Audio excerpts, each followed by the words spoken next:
Well, hello, human.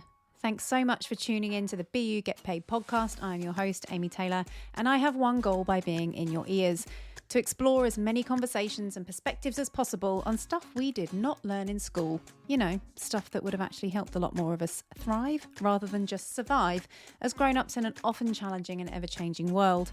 As the title might suggest, this includes anything involved with knowing ourselves, understanding money, and generally anything that might offer some insight into how we can all be happier humans. With that in mind, wherever you're listening, you'll find links to some of the best resources I have personally found to help with all of those things. Sometimes I'll talk about these in a bit more detail, and I want you to know I will only ever recommend products, services, and companies that I am a customer or user of myself. Now, we're all grown-ups here, and as such, you'll possibly hear the occasional use of grown-up language. More importantly, anything discussed here is personal opinion and intended for conversational and educational purposes only, and should not be taken as financial or investment advice. That's the housekeeping done. Let's get into what I hope is some helpful chat.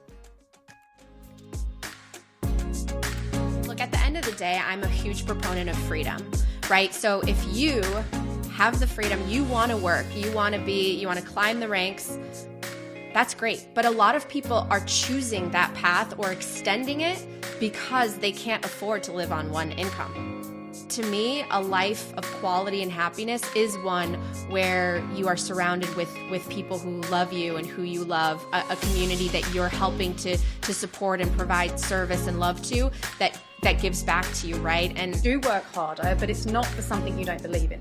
You just have a new energy when you do yes. No, I'm a big believer in betting on yourself, and also it doesn't feel like work. Bitcoin makes me feel so much more fulfilled because I feel like now I'm part of something that's actually going to improve the world and make it a better place. And for me, I just think that we are at our happiest when we're providing service to others, when we're doing something to help other people.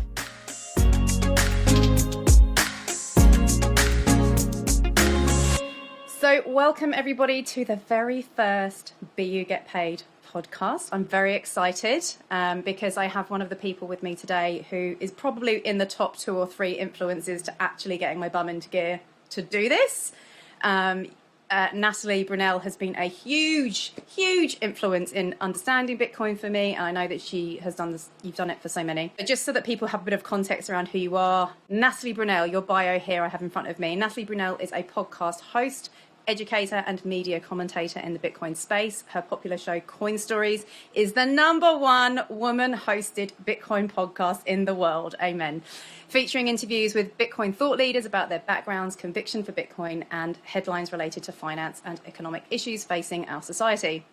Previously, not too far in the long-distant history, Natalie was an award-winning TV journalist and investigative reporter. For more than 10 years, she covered in-depth local and national news topics and holds an Emmy for breaking news coverage.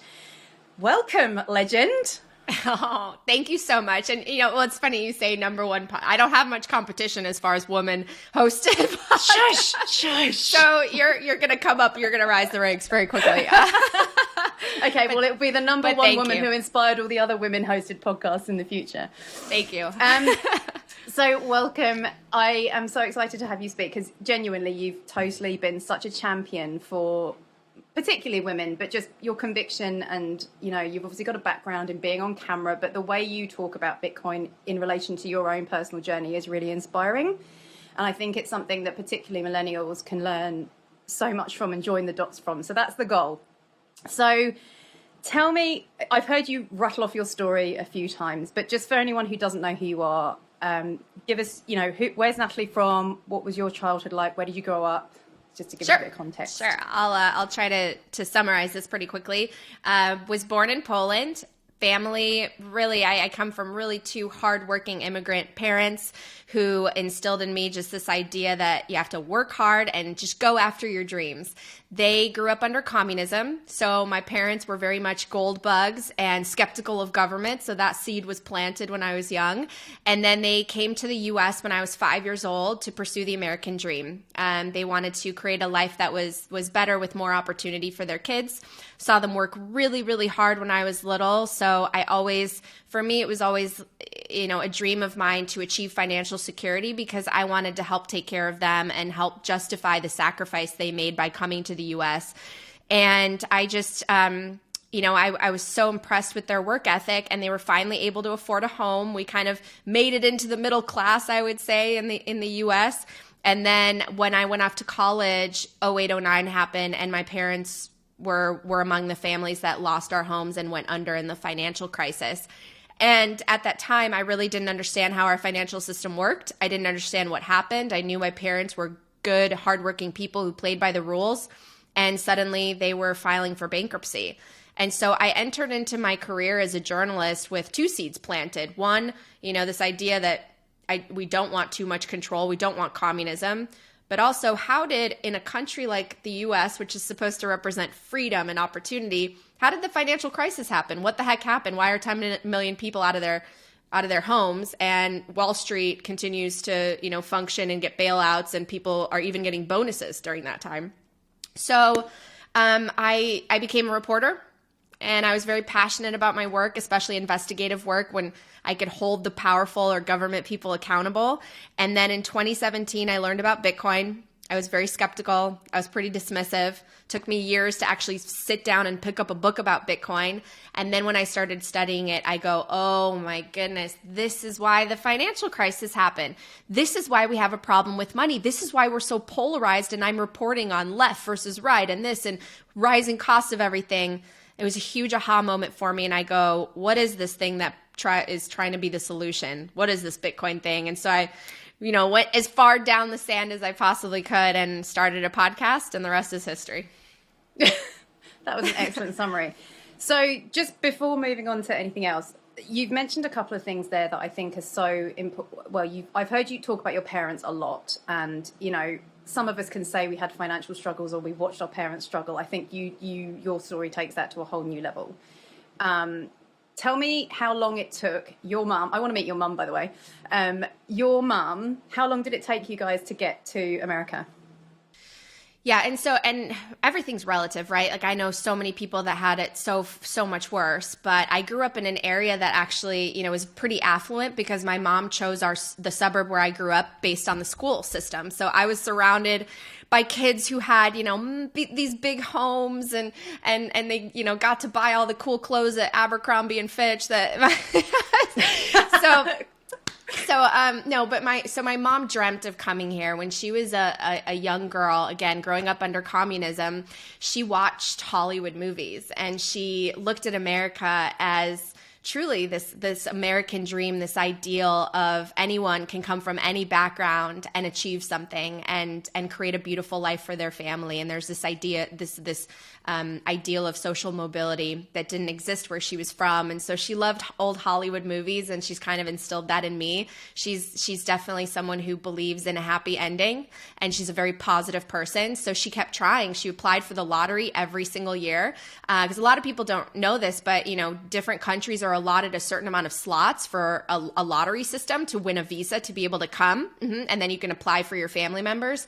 So she applied and applied and applied. And at one point she kind of gave up. She didn't think it was going to happen anymore. And when she was 38 years old and my dad was 41, they were finally able to come. So, I give her a lot of credit because my mom was really the one out of the two of them that said, we still have to do this. Even though we're older now, we don't know the language. Let's do it. It's a better life for our kids. My dad was very afraid. He was like, we don't know the language. We'd be starting over at this age with two young children. We should just stay back. At least, this is familiar. This is what we know, and we can rely on it. And my mom was like, well, I'm taking the kids, so you're coming with me or you're not. She's an effervescent, lovely, trailblazing lady that I'm really grateful for. So we came across, and they worked really, really hard. Again, so it was 20 years, I think you said once before. I don't know if you said it there, but I've heard you say that. So 20 years she had the dream, and it's like, and that alone is a lesson in how long things can take that are worth having, right? Yes. And I think there's a lot our age group, I just turned 40, sorry to give your age away, but we are millennials. I'm a millennial. I'm clutching onto that age group at the edge of the cusp. But I think what you just said there about your dad having the view that, you know, this is familiar, we're kind of settled. And I think having had 2 kids, there's a lot of us in that age group now, you know, a generation later, who are going, well, you can't change. You can't step into something else, career-wise particularly, but it's also a generation that really are shifting into realizing, and actually you can. And I think the pandemic probably had a lot to do with that, because people were forced to really sit down and kind of contemplate what's important. Homeschooling's becoming more popular and all the things. But, you know, even back then, one income probably wasn't enough to have an above average lifestyle. So I think where the dots need to start joining for people, because they're just they've got their heads down, they're in the moment, they're like, I just got to work, I can't take on more information.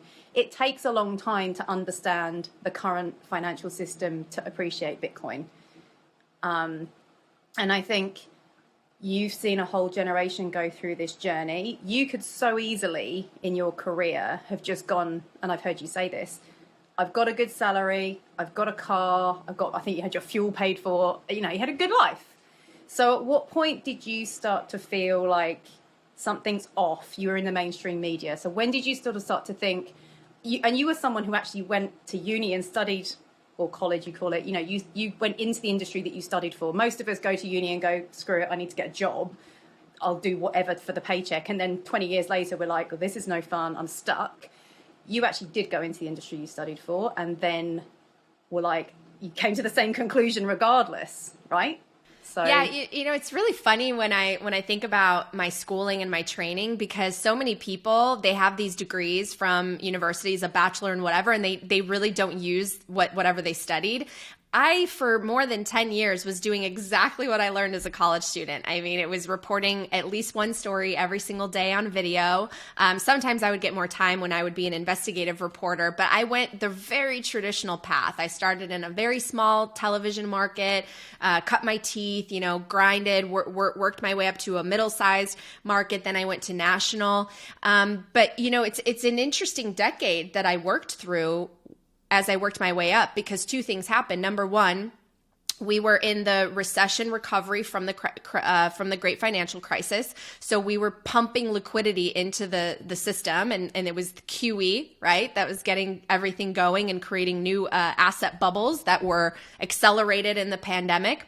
But at the same time, it was also a transformation in terms of the technology and social media taking over. So it was really transforming the business model for journalism, right? Now people could start their own YouTube pages, and there was sort of this democratization of information, and you were almost overly saturated with options. So it really changed where advertising money went.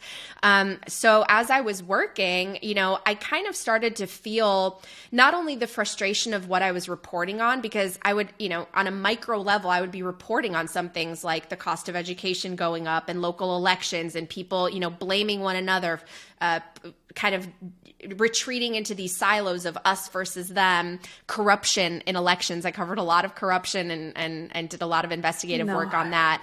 And no, shocking. Really? And so I sort of saw at the core, the fabric of our country, like being pulled apart, and the middle class declining and wealth disparity growing. And it wasn't until Bitcoin that I understood why it was happening. And so for me, I was getting a little disenchanted with the whole mainstream legacy world, just because I felt like, especially when the pandemic happened, there was just such a pattern I saw of whatever the government reported, whatever the CDC said was fact, and we can't question it. And just, you know, you have to just release Absolutely. it and report on it that way. And what is the other side? Now, the people that were saying, hey, let's look into this, I think it's a lab leak, or it might have all happened because there were people experimenting with viruses in a laboratory. Oh my gosh, you're a conspiracy theorist. You know, you can't even say that. Yeah. And now we're actually learning that that's exactly what happened. And so it's really interesting how information has changed, how we consume it, how we have to determine what is fact from fiction. And so for me, it was actually really liberating when I got to go off on my own, because I feel like I can speak my truth, which is just the truth in the sense where we have a problem with our system. Here's why. This is based on history. This is based on how our financial system and banking works. And here is a solution. Let's dig into it. Let's ask the right questions. Let's see, is Bitcoin the thing that can provide us with hope and abundance and prosperity? And so for me, my conclusion is yes, but I'm always still picking at it. I'm always still questioning it. But it's been really liberating going off on my own, because I don't feel like I have to abide by the narrative that may or may not agree with the government. Wow. So much. So first of all, bravo, like so brave, because, it's one thing to just kind of, a lot of people I work with and coach, it's one thing to go, I'm going to start a business and quit my job. You're staking a lot more than just the risk of, I'll just go back to a job if it doesn't work out. Like, you're kind of staking a big reputation risk on this one if it doesn't, right? Yeah. Well, I mean, that's a really good point. Not to freak you out, I think. No, that's a really good point. I mean, I believe in Bitcoin. Like, so if I'm not someone who's just, when I was a journalist, I was able to do some stories on Bitcoin, and I ended up getting frustrated with how I had to cover it, right? Because it was like, here's Bitcoin, this technology that I'm now studying and I actually do believe in. I have to present the case for it, and I have to present some guy that's coming in that's saying it's a scam, it's a Ponzi scheme, or, it uses too much energy. And I'm like, this isn't balanced at all. You say it's balanced because I have the for and the against, but actually it's not balanced if you really understand Bitcoin, right? So I am a proponent of Bitcoin. I am very proud of that. And I think that there need to be more people in the media who can disseminate the information in a way that's synthesized and distilled in a way that the general audience can understand. Because at the end of the day, I sometimes equate it to the internet or to some, technology that we all use, like a car. No one out there knows necessarily how to build a car engine, but they get great use out of a car every single day, so much value. And a lot of people don't know what TCP/IP is or how computers talk to each other and how the evolution of the internet happened, but yet they use the internet every day and they use these magical iPhones, So you don't necessarily have to understand every working aspect of the Bitcoin network. I personally thought it was interesting and it helped me gain trust in it. But I think in the future, there will be a lot of people who use Bitcoin and transact in it or save in it that really don't understand it to the level that we do. Yeah.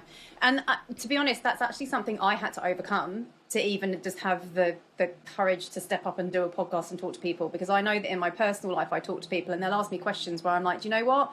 That angle, I can't answer well enough, but I will find you a resource that can, or I'll talk to someone else who can. But at the end of the day, like you said, we were all looking at iPhones going, I was anti-iPhone for so long. Now it's just like, it's life. Like we're going to addicted to the things. Yeah. But also I think one thing that I've fallen in love with the further I've gone down this rabbit hole is just that the people like you've just described and like you, people in Bitcoin are willing to be critical thinkers. They're willing to be wrong. They're willing to change their mind. Like I was just setting up a new YouTube channel to put these recordings on recently, and I saw one of my old YouTube channels and I looked back and I was like, at the beginning of 2020, I was one of the people going, why are you out? Like, you're supposed to be home. Like, just for 2 weeks, for God's sake, just stay home. Like, wherever you got to be, just follow the rules. And now I was like, oh, cringe, should I delete that? But it's like, nowhere else in the world have I ever come across a community of people who are willing to be wrong and change their minds. And politicians certainly don't do that. No, I actually think you bring up such a good point, because, there are a lot of people in this world who, I don't know if it's because of ego or what in our human nature, but, if they're wrong, they'll delete the tweet.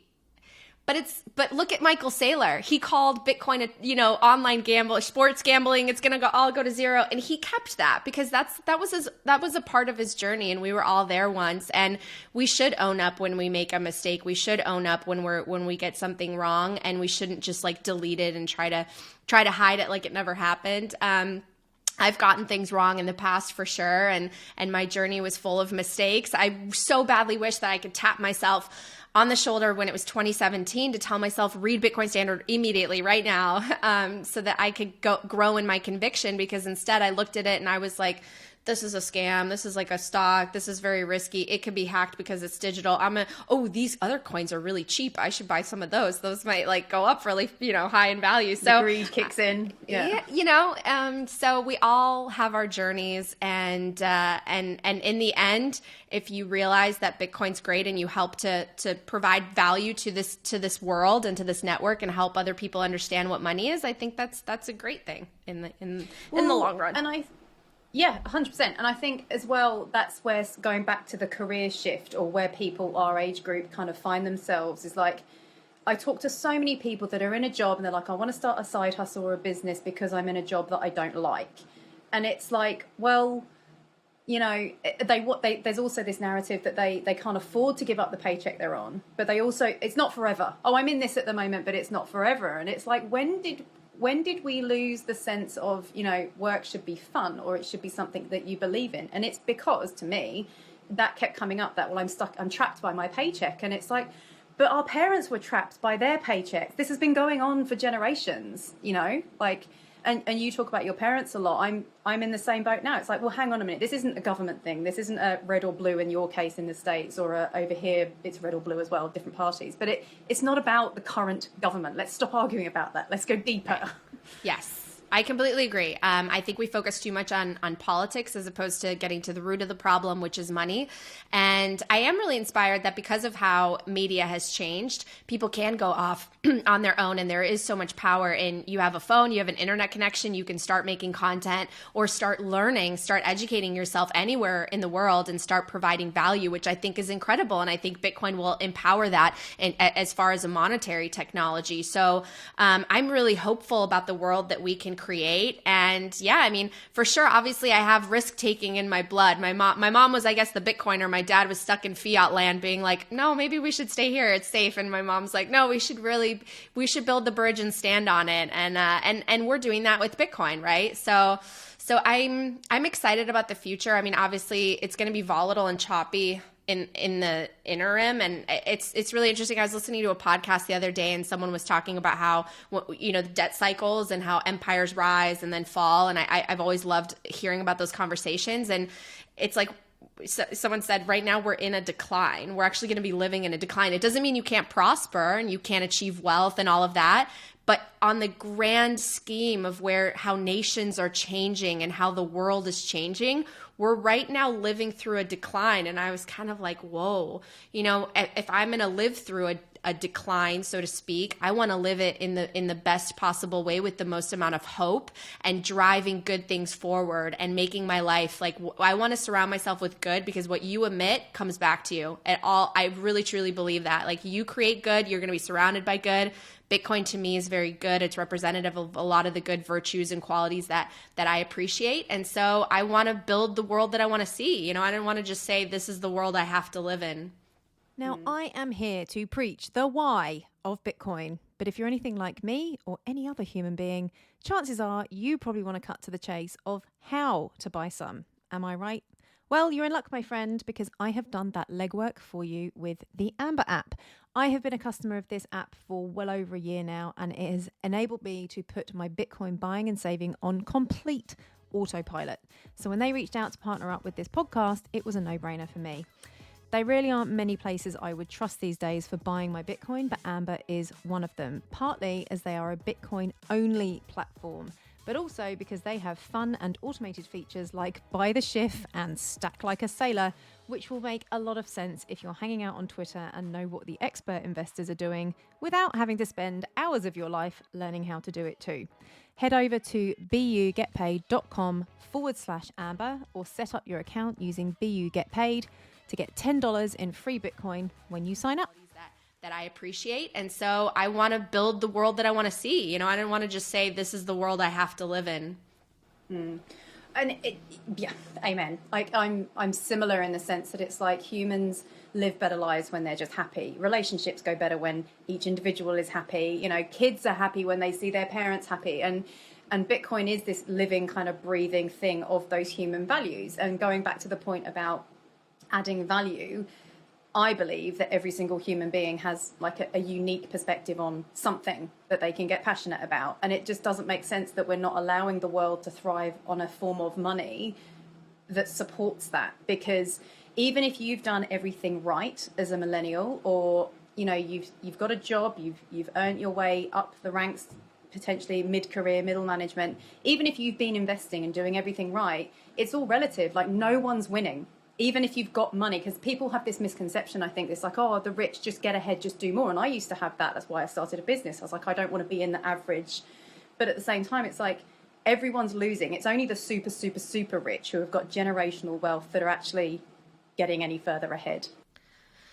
Yeah, it's made me really sad, because I think one of the reasons why my mom looked at this country as one that she really wanted to come to is because of that sense of the American dream, which I believe represented the middle class, which is at one point the largest portion, right? The most economic value actually came from the middle class, and it didn't come from just like the haves at the top and who exploited everybody else. And so I think of that saying, the road to serfdom, working harder and harder every year for money that's worth less. Jeff Booth does a great job of talking about how, we accept inflation, but why do we? Because that ultimately means wage deflation. And so the money that you earn today is so much less than a couple decades ago what that would have been. And decades ago, houses were less and were cost less, and assets were able to you could acquire them much easier. And it's created a paradigm shift in our economy, because we have young people who feel like they will never get ahead. They will never be able to afford real estate. They will never be able to catch up. They will have to work 2 jobs. And then as you take that further and further, right, that affects family structures, that affects how we interact with one another. I think it strikes at the heart of who we are as people and how we interact and how we create, societies and communities. And so it really does concern me. I want us to move in a better direction that is more fair and accessible and based on competition and value, because I think that that's the best world for everybody. Equal opportunity, not equal outcome, but it's going to be, I think, not this much wealth disparity, because I think that is the result of an unfair economic system based on artificially low interest rates, easy money that flows to the people that don't need it as much, that flows to the people that already have it, and suppresses opportunity for everybody else. And things are changing, look at the global world and how people are already going off of US treasuries and the dollar system and creating their own parallel systems. I think a lot is going to change over the next few decades. And I do think that Bitcoin will be a winner in this situation. Yeah, and I think a lot of the people I follow, or a lot of financial advisors that you see, or even, financial influencers, I guess, who are talking about wealth, it's always invest in index funds and stocks. And it's like, yeah, but they're another fake version of the dollar in some respect. Like, they're not an actual asset representation of how valuable something is. So when you come back to this whole producing actual value to society, no one actually understands what capitalism is. I remember vividly when I first started a business, or I got accused in jest of being a capitalist by my friend's mum. And it really hurt, because I was like, why has that got such a negative connotation? But now we've got politicians, and I got stuck in New Zealand last year because my partner's from there. And Jacinda Ardern in an interview once said, and she's obviously very socialistic, I think it's fair to say that capitalism has been a massive failure. And it's like, you've now got these world leaders letting people believe that is the definition. It's just, it's not. And I've heard you talk about this. Your parents were capitalists in the purest form, and they were massively let down. Yeah, I mean, in my opinion, I believe the idea of capitalism in the form that our country was built on, the U.S. and the Constitution, the Founding Fathers, it's really been hijacked and warped, and now it's a version of crony capitalism because it's so tied to the state. I mean, in true capitalism, risk is rewarded, and it's also allowed to fail and be punished. And we don't have that system, because we always have the Federal Reserve, who acts as the lender of last resort and comes in as a backstop to help these big corporations and big banks from failing. And it's because we've addicted the whole system to money printing and credit and debt, and everything's built on this house of cards, of which is actually just debt. And so I really I think that a lot of us, again, we think that there's no other option, no alternative to this system, because it's one that all of us are used to. All of us just grew up in a world where the U.S. is the global reserve currency. And for the last, several decades, they were just pumping money in, and we've financialized the world so that, yeah, basically the idea of saving in the West is a 60-40 portfolio. that grew, I think, more and more in terms of stocks and these indices where you put your money in, it's passive investing. You close your eyes and you make 7%, every single year. And we're not realizing that like, oh, that's actually the rate at which our money supply is growing. So we're not making anything by by making 7%, we're basically even with the supply of money expanding, right? And now all of us have to sort of be portfolio managers and day traders on the side. And I think this is why the crypto space became so attractive for a lot of people, because everyone's just trying to find yield and gains anywhere because the price of things, are going up. Is the value of the house based on its utility today? No, it's because it's a more scarce asset class. And so people have piled money into real estate. And again, it's like a millennial to buy a house today is 10 times harder than it was in the 70s when, say, their parents bought one. And so we create these bubbles, and we've created, again, this disparity because most people, at least in the US, most people don't own stocks. Most people don't own real hard assets. They save in cash. Or some can't save at all. And so we have a real problem that none of us are honest about, and none of the media focus on this. And Bitcoin really strikes at the heart of this issue of this injustice within a financial system that has basically destroyed the purchasing power of our money, made it impossible for the average person to save without taking massive risk, and really destroyed our idea, I think, of how we plan for the future. A lot of people are just short-term credit, take out a loan, take out a mortgage, put it on a credit card. Our country's certainly doing it. We're paying off our Visa with our MasterCard. And this leads to short-term thinking. And I think that is exhibited in our behavior as a society. So I'm really passionate about that hopefully changing, but we've got a lot of challenges ahead. But it also as well, and you sort of touch on this, I guess, when you're sharing personal stories, it's like the fix the money, fix the world slogan that Bitcoin has taken on. We've started to venture in this conversation even into the sort of more macro picture of things. But again, coming back to the way it affects people on the ground, you and I, neither of us have children. It's hopefully on the cards, but you get hardcore Bitcoiners going, let's just go back to living on the land, and women raise the children and the men all go hunting, and that's a very extreme version. But I love it. I love the idea that we've become so detached from how we used to be human, that there's validity in that viewpoint. And I was speaking to someone yesterday about fertility struggles because fundamentally women are putting it off because they need to make money, because the idea of having children is too expensive, and then you have divorce rates going up. Primarily the number one reason is financial struggles. Like it's breaking society. Yes. I completely agree with you. Look, at the end of the day, I'm a huge proponent of freedom, right? So if you have the freedom, you want to work, you want to climb the ranks, that's great. But a lot of people are choosing that path or extending it because they can't afford to live on one income.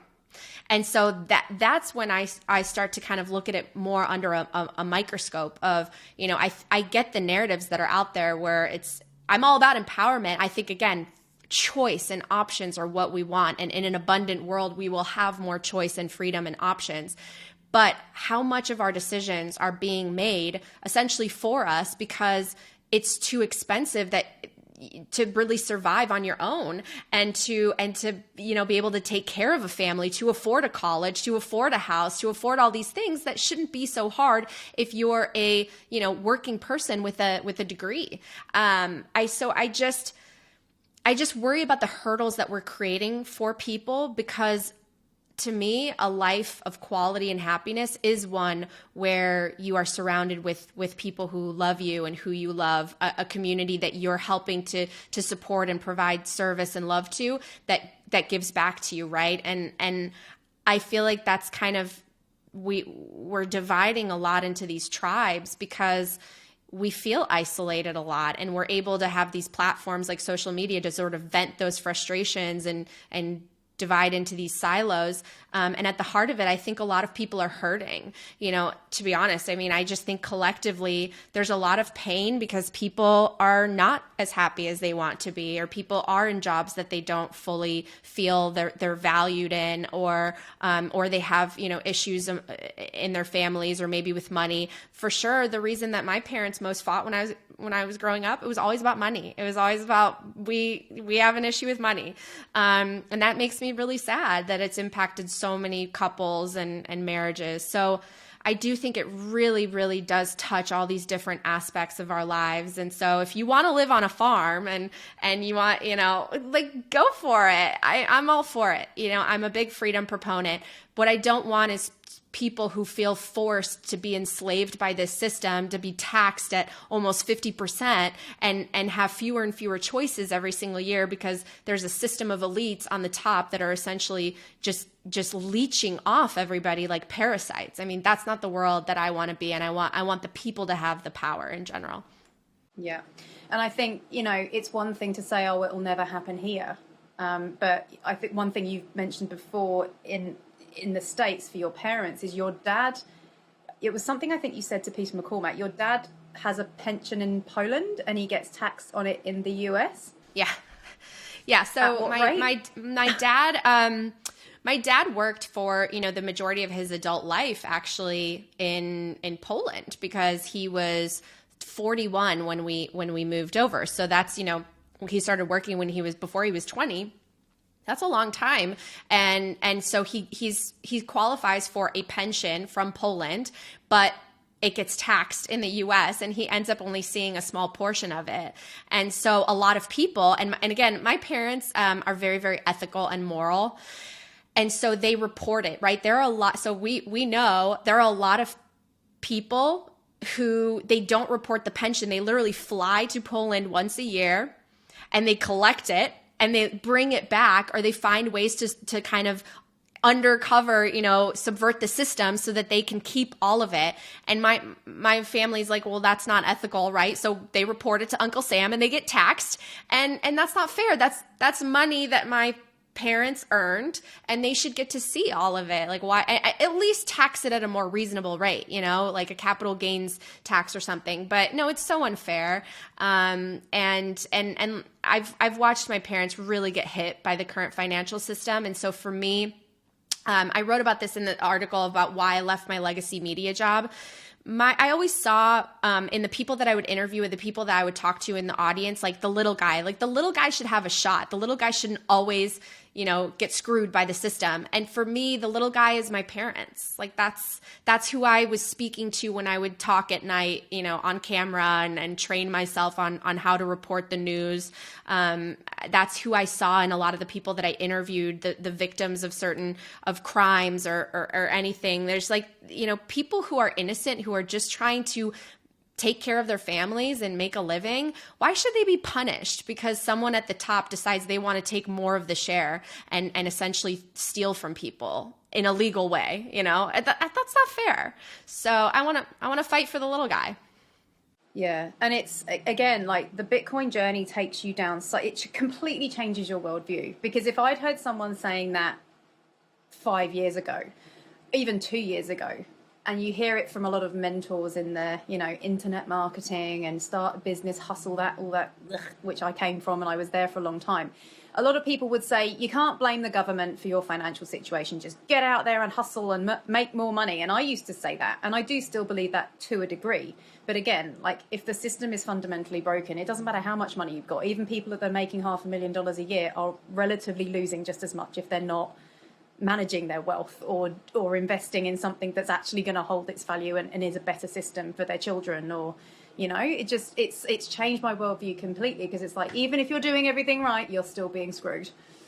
Well, I mean, and really just the data shows it, right? I mean, in theory, if you're accelerating in your career, you're gaining education, you're getting older, things should technically be getting easier, right? You should be able to feel like you're affording more, you're able to take care of your family. And we're seeing the reverse. We're seeing a situation where children are not living as easy lives in many ways, financially, economically, as their parents. Like, that's weird. Okay, great. You have an iPhone and all that to distract you. But the reality is you're working 10 times harder than your dad did for, his rent. Whatever the dream of more freedom and happiness might mean to you, be it more money, more time, flexibility of location, or simply more personal freedom to indulge those forgotten passions and long-lost creativity, starting a one-person business on the internet can be so much simpler, not to mention a whole lot of fun, than you might think. When it comes to creating happiness in this brave new modern world, my motto will always be quite simply, be you and get paid. To me, those two things are pretty key to succeeding in most areas of life. And there really has never been a better time to quite literally get paid for being you by understanding how to build income streams on the internet. I'm sure you're a lot smarter than the teenagers with zero life experience you have seen making a small fortune.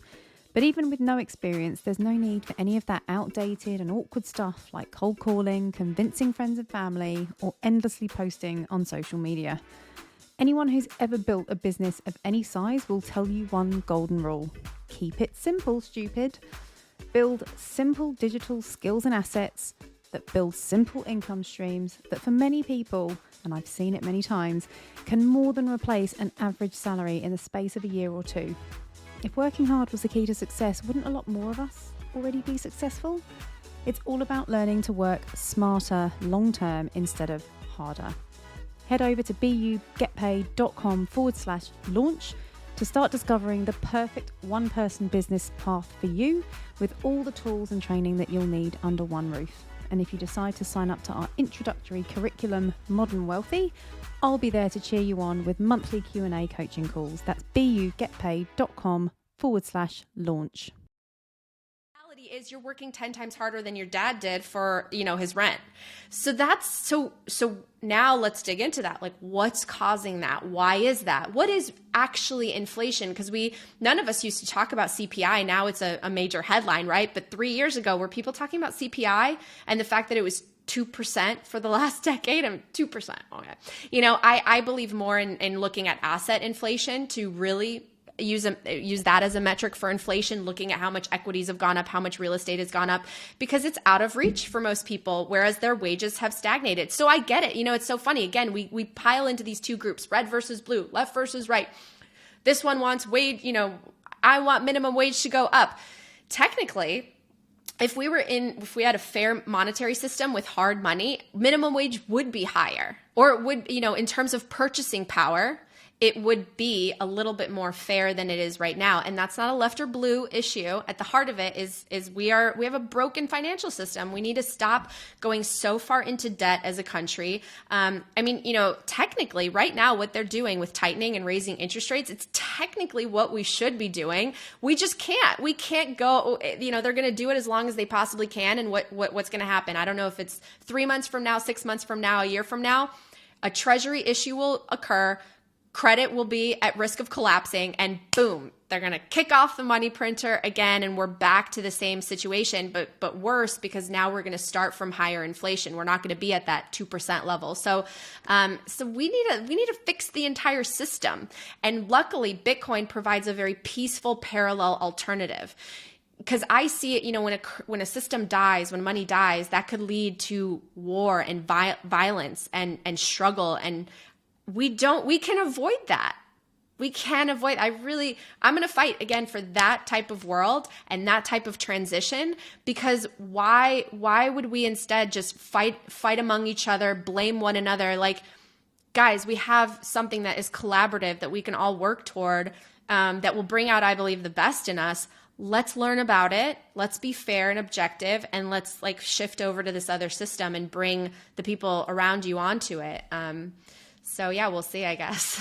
Yeah. And people that are I've got an older half brother, and, interest rates going up. I haven't had a deep conversation with him, but I know that they still have a mortgage and he has his own business. And, people that thought they were kind of getting there and to the end of their working life where they could take their foot off the gas. Personally, I don't want to look at life like that. I'd rather keep working, doing something I enjoy till I die. Great. Mm-hmm. That's a better attitude. Yeah. But it's just, it is everyone on every step of the ladder, no matter how well you might have done, you're being punished basically by something you have no control over.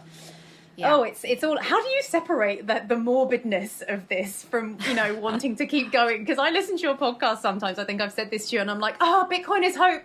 This is terrifying. Yeah, I know. How do you make it less kind of frightening?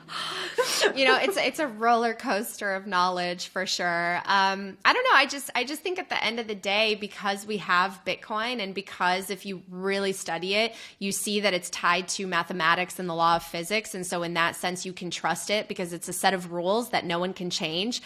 For me, it provides me with a lot of hope. Like, I believe that if more people understand and come to appreciate and adopt Bitcoin, it will lead us in the right direction.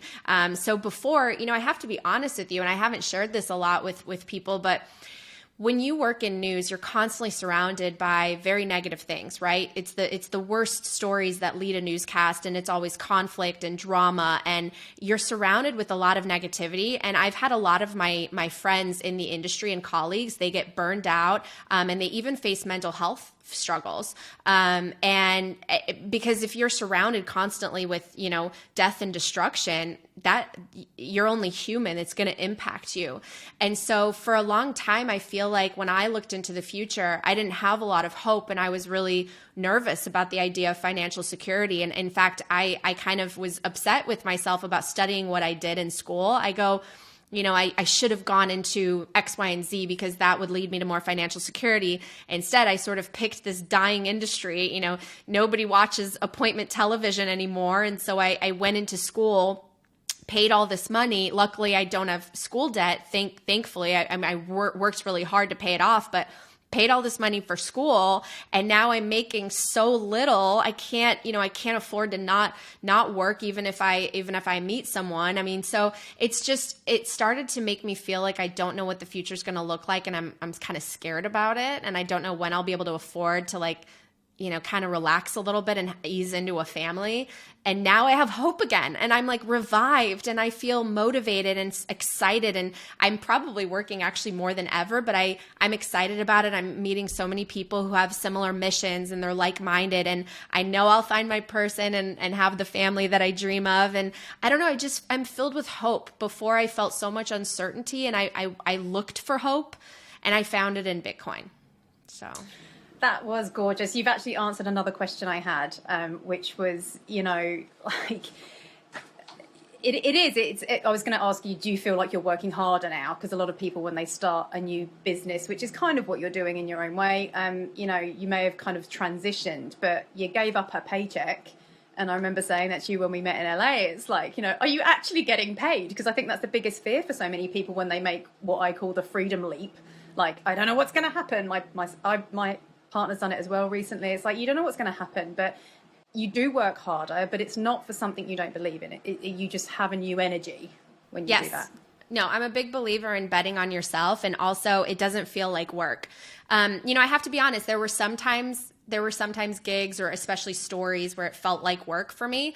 My last job, really, I actually was really happy. I was doing investigative work here in Los Angeles. One of my last stories that I did before I left was nominated for an Emmy. It was once again trying to expose corruption locally with politicians and these bribery deals that were going on. So I felt fulfilled, but Bitcoin makes me feel so much more fulfilled, because I feel like now I'm part of something that's actually going to improve the world and make it a better place. And for me, I just think that we are at our happiest when we're providing service to others, when we're doing something to help other people. And so before, I kind of started to feel like, well, I enjoy this work and I think it matters, but also not as many people watch the news anymore. I don't know if it actually does matter. Now I do really feel like what I'm doing matters. And if I can make one person, look at Bitcoin and start to question and educate themselves and read a little bit, and it allows them to adopt the technology and start to tell their friends, it all matters. Every person matters in this network. And so it really motivates me to keep going. Yeah, well, you've absolutely impacted more than one person. I'm pretty sure of that. So I guess going back to what you just said, about doing something that matters, I think that's always the dream. And Michael Saylor said this on stage at Pacific Bitcoin recently. He's like, you can just, with Bitcoin, or if you're fully immersed in that system, if Bitcoin was our form of money, you can actually, like you're saying, relax and just be a good person. You don't have to worry about, am I being a good person because I'm working so hard and I'm so focused on money? It's like, well, that's human. Unfortunately, we've ended up with this world where you don't have much of a choice in that. Like, money does not equal happiness, but money does touch everything that is going to affect your happiness if you don't have enough, or, you know, or if it's just constantly being devalued. So for you, I mean, you've got a following of what, 250,000 on Twitter. Surely you're a millionaire. Like, that's obviously... I'm Bitcoin, like I have more Bitcoin than fiat. So I don't, no, I would love, in terms of being a fiat millionaire, I'm a Satoshi millionaire. I have more than 1 million Satoshis. I just, for me, my dream is to feel like I don't have to worry about money. And I still do. Like, my dream is to, I've shared this with other people, I really want to retire my parents. I really wish I had gotten into Bitcoin earlier. You know, we all get it when we deserve. And I was always a really good saver, but like an uneducated person, I just saved in cash. I just put it in the credit union with 0.01% interest, you know? Yeah. And so I just think about like how the savings that I had, and if I learned about Bitcoin earlier, I would be able to take care of my family and take care of other people. And I, who knows? Price of Bitcoin, we don't know where it's going. So I have high hopes, but I'm just going to keep working hard because, like I said, it is fulfilling. It's given me a lot of hope. I love being surrounded by people in this community, and it's all good. It's all good. And I hope someday I can, just justify the sacrifice that my parents made by making them a little bit more comfortable. Oh, 100%. The only reason, I was being cheeky, but the only reason I said that about, having a big following, I think a lot of the people I've met who, they think that that's the key to fame and fortune and riches. It's like some of the wealthiest people that are out there don't even use social media because it's not about your ego. It's actually providing something of value, which Bitcoin is, but it's also then the foundation of money. Right. Money is communication. It says, money says, I think you're worth this, or you have something that I value that much. But we are living in a system that just does not support that, and most people just don't know why. No, and it's all relative, right? I feel so fortunate, especially when I travel. There are so many people really struggling out there. We talk about all the issues with the fiat system in the West. I mean, in the developing nations, people are living, hand to mouth, just paycheck to paycheck. It's super, super hard. The world is not a fair place. And then on the other spectrum, we have people who are amazing in this space who are billionaires. So everything is relative, and I think that the more that you get, the more that you should give, and the more that you should share, and the more that you should bring people on with you, because the journey's not so fun by yourself. So no, exactly. So I'm going to start wrapping up. You've made so many sound bites. It's going to fill up a TikTok forever. It's great. So what brings you the most happiness right now in what you're doing? Life or business, doesn't have to be.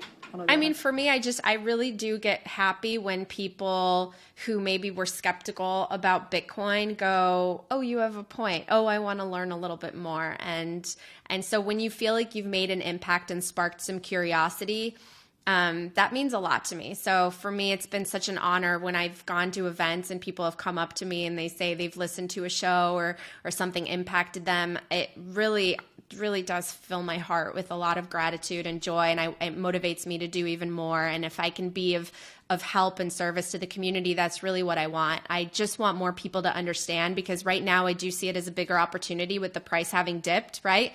There were some people that got in at 40, 50, 60. Hold on, it's going to get better.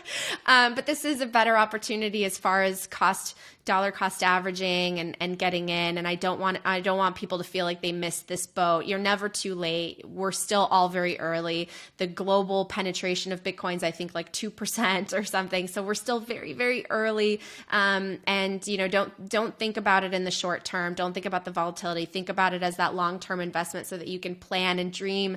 We all need hope and to be able to dream for the future. And I think Bitcoin for sure gives me that. And when I hear that it gives it to other people, it makes me really, really excited. That's awesome. Cool. So I've heard you use a similar question to this final one before in some of your earlier episodes.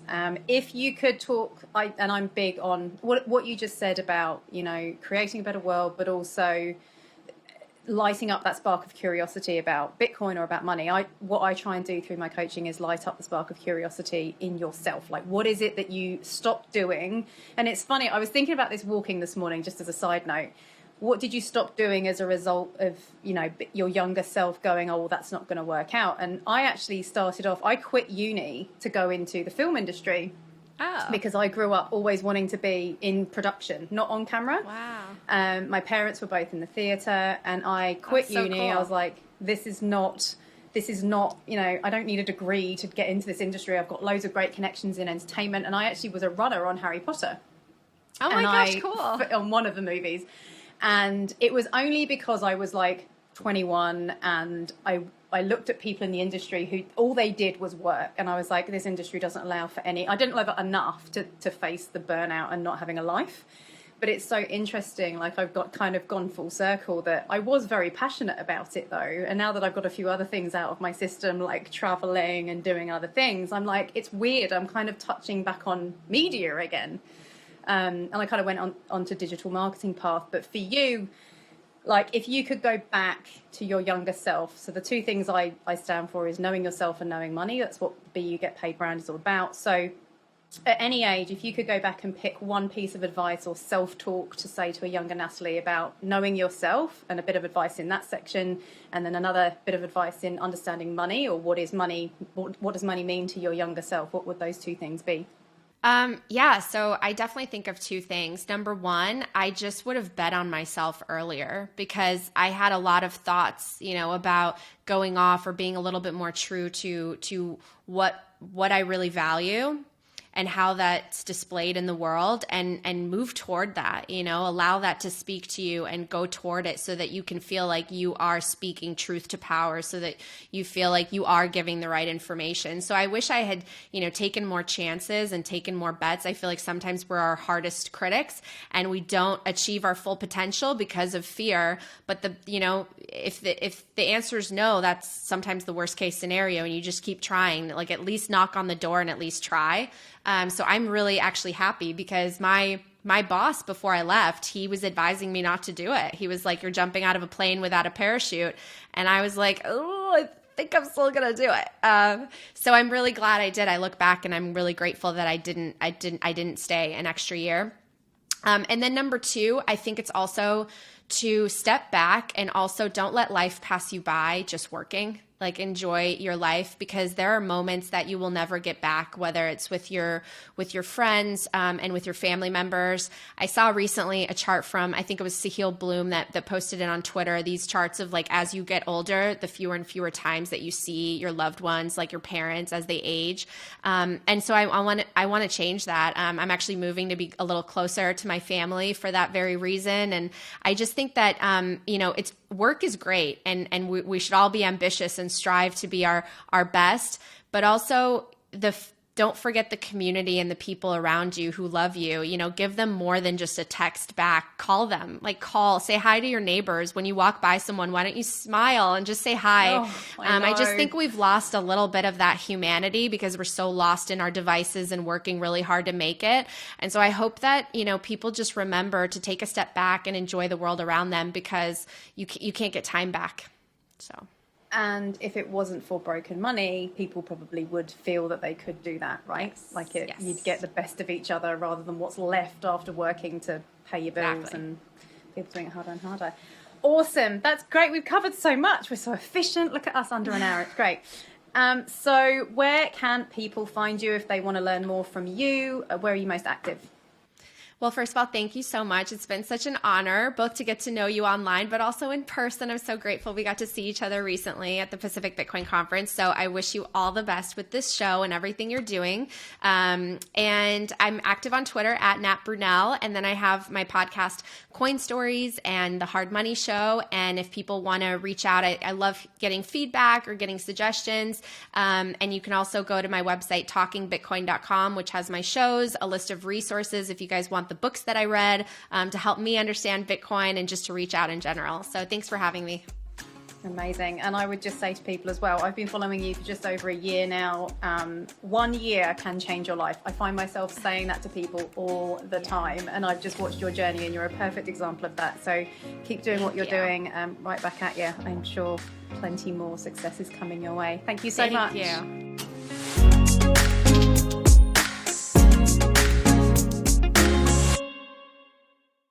Thanks so much for taking the time to tune in to this podcast. I really appreciate it.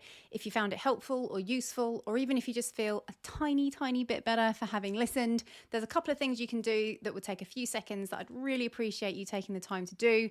First thing you can do is subscribe wherever you're listening. If that's on a podcast platform, it's usually just pressing the plus sign next to the main show listing page. If you're on YouTube, you can subscribe to the channel or give us a like on the video. If you're feeling really generous, you can leave us a comment or a review. That's either on YouTube or the podcast platforms. Once again, if you feel like anyone else in your life might benefit from any of the topics that you hear us talking about, feel free to send them an episode. And lastly, feel free to give me feedback, comments, suggestions, or personal reviews and thoughts and feelings on social media. And tag me so I can thank you. It's at Amy Taylor Says on Instagram or Twitter, or send me an email on amy@bugetpaid.com. Thanks again for listening. Don't forget to keep being you, keep getting paid, but most importantly, just be happy. Oh, and by the way, if you didn't enjoy it, don't do any of those things. You just go have a nice day. Save your time. Thanks.